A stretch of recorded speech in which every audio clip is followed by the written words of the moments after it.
دوستو، دین اسلام میں کئی ایسے واقعہ گزرے ہیں جن کو سن کر ہمارا ایمان تازہ ہو جاتا ہے۔ ایسے ہی واقعوں میں ایک واقعہ یہ ہے کہ حضور صلی اللہ تعالیٰ علیہ وسلم سے 1000 سال پہلے یمن کا بادشاہ طب اول حمیر تھا۔ ایک مرتبہ وہ اپنی سلطنت کے دورے میں نکلا اور اس نے اپنے ساتھ 12,000 عالم، 1,32,000 گھڑ سوار اور 1,13,000 پیادہ اپنے ہمراہ لیا، اور اس شان سے نکلا کہ جہاں بھی وہ پہنچتا اس کی شان و شوکت کو دیکھ کر سبھی مخلوق خدا چاروں طرف سے نظارہ دیکھنے کو جمع ہو جاتی۔ جب یہ بادشاہ دورہ کرتے ہوئے مکہ معظمہ پہنچا تو اہل مکہ میں سے کوئی اسے دیکھنے نہ آیا تو بادشاہ کو حیرانی ہوئی، اور اس نے اپنے وزیر اعظم سے اس کی وجہ پوچھی تو اس وزیر نے بتایا کہ اس شہر میں ایک گھر ہے جسے بیت اللہ کہتے ہیں، اس کی اور اس کے خادموں کی، جو یہاں کے باشندے ہیں، تمام لوگ بے حد تعظیم کرتے ہیں، اور جتنا آپ کا لشکر ہے اس سے کئی گنا زیادہ لوگ اس گھر کی زیارت کرنے کو آتے ہیں اور یہاں کے باشندوں کی خدمت کر کے چلے جاتے ہیں، پھر آپ کا لشکر ان کے خیال میں کیوں آئے؟ یہ سن کر بادشاہ کو غصہ آیا اور قسم کھا کر کہنے لگا کہ میں ایسے گھر کو توڑوا دوں گا اور یہاں کے باشندوں کو قتل کر دوں گا۔ اس بادشاہ کا یہ کہنا تھا کہ بادشاہ کے ناک، منہ اور آنکھوں سے خون بہنا شروع ہو گیا اور ایسا بدبودار پیپ بہنے لگا کہ اس کے پاس بیٹھنے کی بھی کسی کے پاس طاقت نہ رہی۔ بادشاہ کی یہ حالت دیکھ کر اس مرض کا علاج کیا گیا، مگر کچھ فائدہ نہ ہوا تو شام کے وقت بادشاہ کے ہمراہی علماؤں میں سے ایک عالم ربانی تشریف لائے اور نبض کو دیکھ کر فرمایا کہ آپ کا مرض آسمانی ہے اور علاج زمینی ہو رہا ہے۔ اے بادشاہ، آپ نے اگر کوئی بری نیت کی ہے تو اس سے فوراً توبہ کر لیجئے۔ بادشاہ نے دل ہی دل میں بیت اللہ شریف یعنی خانہ کعبہ اور خادم کعبہ کے متعلق اپنے ارادے سے توبہ کیا۔ بادشاہ کا توبہ کرنا ہی تھا کہ اس کا وہ خون اور پیپ بہنا بند ہو گیا، اور صحت مند ہونے کی خوشی میں اس نے بیت اللہ شریف یعنی خانہ کعبہ پر ریشمی گلاس چڑھایا اور شہر کے ہر باشندے کو 7 اشرفی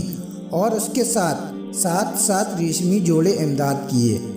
پھر یہاں سے چل کر جب مدینہ منورہ پہنچا تو ہمراہی علماؤں میں سے ایک عالم، جو کہ قطب صومالیہ کے عالم تھے، انہوں نے وہاں کی مٹی کو سونگھا اور کنکڑوں کو دیکھا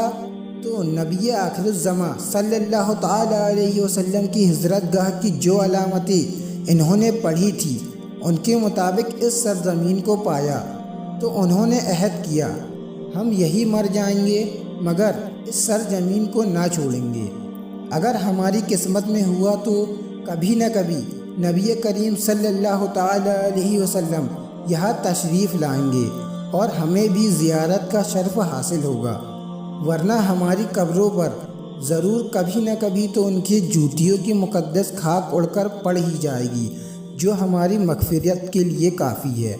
یہ سن کر بادشاہ نے ان عالموں کے واسطے 400 مکان بنوائے اور اس بڑے عالم کے مکان کے پاس حضور صلی اللہ تعالیٰ علیہ وسلم کی خاطر ایک دوسرا عمدہ مکان تیار کرایا اور وصیت کر دی کہ جب بھی آپ تشریف لائے تو یہ مکان آپ کی آرام گاہ ہوگی، اور ان 400 عالموں کی کافی مالی امداد بھی کی اور ان سے کہا کہ تم ہمیشہ یہی رہو، اور پھر اس بڑے عالم ربانی کو ایک خط لکھ کر دیا اور کہا کہ میرا یہ خط اس آخری نبی صلی اللہ تعالیٰ علیہ وسلم کی خدمت میں پیش کر دینا، اور اگر زندگی بھر تمہیں حضور صلی اللہ تعالیٰ علیہ وسلم کی زیارت کا موقع نہ ملے تو اپنی اولاد کو وصیت کر دینا، نسلاً بعد نسلاً میرا یہ خط محفوظ رکھیے گا، حتیٰ کہ سرکار مدینہ حضور صلی اللہ تعالیٰ علیہ وسلم کی خدمت میں پیش کیا جائے۔ یہ کہہ کر بادشاہ وہاں سے چل دیا۔ دوستو، یمن کے بادشاہ کا یہ خط نسلاً بعد نسلاً ان کے بیٹوں کے پاس محفوظ رہا، یہاں تک کہ 1000 سال کا عرصہ گزر گیا۔ ان عالموں کی اولاد اس کثرت سے بڑھی کہ مدینہ منورہ کی آبادی میں کئی گنا اضافہ ہو گیا، اور اور یہ خط دست بدست وصیت کے بڑے عالم کی اولاد میں سے حضرت ابو ایوب انصاری کے ہاتھ پہنچا، اور آپ نے یہ خط اپنے غلام خاص ابو لیلہ کے پاس محفوظ رکھوا دیا۔ جب حضور صلی اللہ تعالی علیہ وسلم مکہ مکرمہ سے ہجرت فرما کر مدینہ منورہ پہنچے اور مدینہ منورہ کی راہ میں گھاٹیوں سے آپ کی اونٹنی نمودار ہوئی، تو مدینہ کے خوش نصیب لوگ محبوب خدا کا استقبال کرنے کے لیے بے حد خوش تھے، اور کوئی اپنے مکانوں کو سجا رہا تھا، تو کوئی گلیوں اور سڑکوں کو صاف کر رہا تھا، تو کوئی دعوت کا انتظام کر رہا تھا، اور سب یہی اصرار کر رہے تھے کہ حضور صلی اللہ تعالی علیہ وسلم میرے گھر تشریف فرمائے۔ جب حضور صلی اللہ تعالی علیہ وسلم مدینہ منورہ پہنچے اور انہوں نے دیکھا کہ لوگ میں کہاں فرماؤں گا اس بات پر بحث کر رہے ہیں، تو حضور صلی اللہ تعالی علیہ وسلم نے فرمایا کہ میری اونٹنی کی نکیل چھوڑ دو،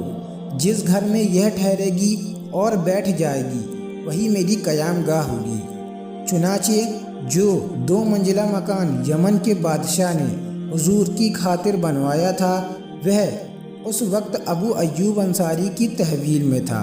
اسی میں حضور صلی اللہ تعالی علیہ وسلم کی اونٹنی جا کر ٹھہری۔ اور جب حضور اکرم صلی اللہ تعالی علیہ وسلم اس قیام گاہ پر جا کر آرام فرما ہوئے، تو لوگوں نے ابو لیلہ کو بھیجا کہ جاؤ حضور کو یمن کے بادشاہ کا خط دے آؤ۔ لوگوں کی بات سن کر جب ابو لیلہ حضور کے سامنے حاضر ہوئے، تو حضور نے انہیں دیکھتے ہوئے فرمایا، تم ابو لیلہ ہو؟ یہ سن کر ابو لیلہ حیران ہو گئے، اور حضور نے پھر فرمایا، میں محمد رسول اللہ ہوں، یمن کے بادشاہ کا جو میرا خط تمہارے پاس ہے لاؤ مجھے دے دو۔ چنانچہ ابو لیلہ نے وہ خط حضور کو دے دیا، اور حضور نے پڑھ کر فرمایا، اور اس میں یہ لکھا تھا کہ اے اللہ کے محبوب، میں آپ پر ایمان لاتا ہوں، جو کتاب آپ پر نازل ہوگی اس پر بھی ایمان لاتا ہوں، اور میں آپ کے دین پر ہوں، بس اگر مجھے آپ کی زیارت کا موقع مل گیا تو وہ میرے لیے غنیمت ہوگی، اور اگر میں آپ کی زیارت نہ کر سکا تو میری شفاعت فرمانا، اور قیامت کے روز مجھے فراموش نہ کرنا۔ میں آپ کی پہلی امت میں سے ہوں، اور آپ کے ساتھ آپ کی آمد سے پہلے ہی بیعت کرتا ہوں، اور میں گواہی دیتا ہوں کہ اللہ ایک ہے اور آپ اس کے سچے رسول ہو۔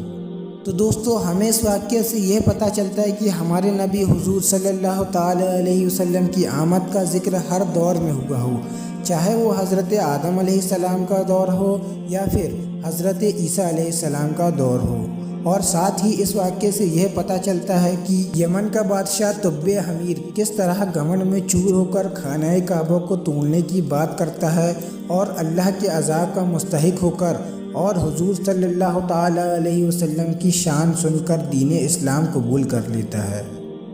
تو دوستوں، میں امید کرتا ہوں کہ آپ کو ہماری ویڈیو اچھی لگی ہوگی، اور اگر آپ کو ہماری ویڈیو اچھی لگی ہو تو ہماری ویڈیو میں کمنٹ کیجئے، لائک کیجئے، اور اگر آپ نے ابھی تک RQ نالج یوٹیوب چینل کو سبسکرائب نہیں کیا ہے تو پلیز سبسکرائب کر دیجئے۔